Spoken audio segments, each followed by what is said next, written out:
nibyo rwose uri kuri Bright Future. Ikiganiro ni Bright Apostle, aho tuganira ku ijambo ry'Imana muri Bibiliya. Ku musozo tugira isomo dukuramo. Dukomeza ariko tuganira muri comment. Nge ndi Iber Biramahire.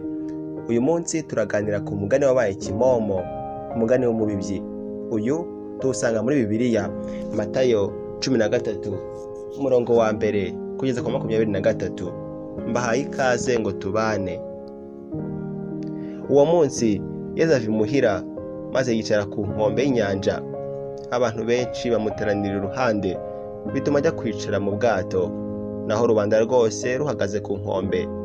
Ababwirira byinshi mu migani ati, umubibyi yavuye iwe ajya kubiba, no kugiha biba imbuto zimwe zigwa iruhande rw'inzira, inyoni ziraza zirazirya.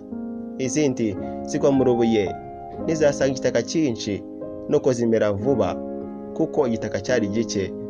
Izuba rivuye zirashya ziruma kuko zitari zifite imizi. Izindi zigwa mu mahwa, amahwa arakura nuko arazipfukirana. Izindi zigwa mu gitaka cyiza, nuko zera imbuto imwe 100, indi 60, indi 30. Ufite amatwi niyumve. Abigishwa baramwegera baramubaza bati, igituma babwira mu migani ni iki?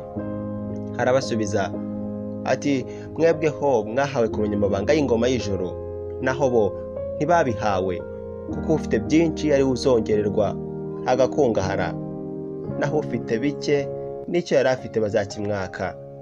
Niyo kintera kubabwirira mu migani, kuko bareba ntibabone, batega amatwi ntibumve kandi ntibasobanukirwe.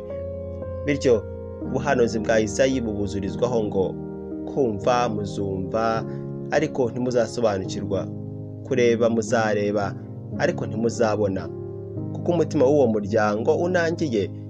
Bipfutse amatwi bahunza n'amaso, bagira ngo batabona, bagira ngo batumva, bagira ngo umutima wabo udasobanukirwa, bakisubiraho nk'abakiza. Mwebweho amaso yanyu arahirwa kuko abona, n'amatwi yanyu arahirwa kuko yumva. Ndababwira ukuri, abahanuzi benshi n'intungane nyinshi bifuje kubona ibyo muruzi ntibabibona, kumva ibyo mwumva ntibabyumva. Mwebweho rero nimwumve icyo umugani mubibyi uvuga.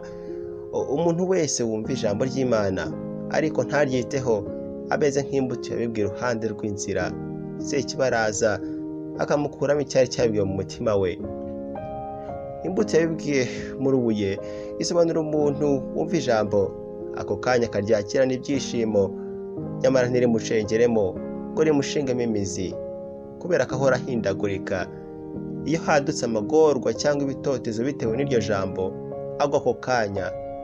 Naho imbuto yibwe mu mahwa yo isobanura umuntu wumva neza, ariko imhibikano y'isi n'ibishuko by'ubukungu bigapfukirana iryo jambo rigapfa ubusa. Hanyuma imbuto yibwe mu gitaka cyiza isobanura uwumva ijambo akaryitaho, uwarera akabyara imbuto, umwe 100, undi 60, undi 30. Nshuti bakunzi ba Bright Future, ni byinshi twakwigira muri iri jambo. Kimwe muri ibi no gutegura neza imitima yacu, ikamera neza nka kiriya gitaka cyiza. Twakumva ijambo ry'Imana ariyo mbuto, rigafata rigashinga imizi, tukabaho tugengwa naryo, bityo tukabasha kwera imbuto nyinshi ku bwaryo. Ni naho ariko dusoje Bright Apostle y'uyu munsi. Ikiganiro ushobora kugiramo uruhare kandi utwandikira muri comment ijambo wifuza ko twazaganiraho ubutaha ni buri cyumweru. Ndabashimiye, umunsi mwiza.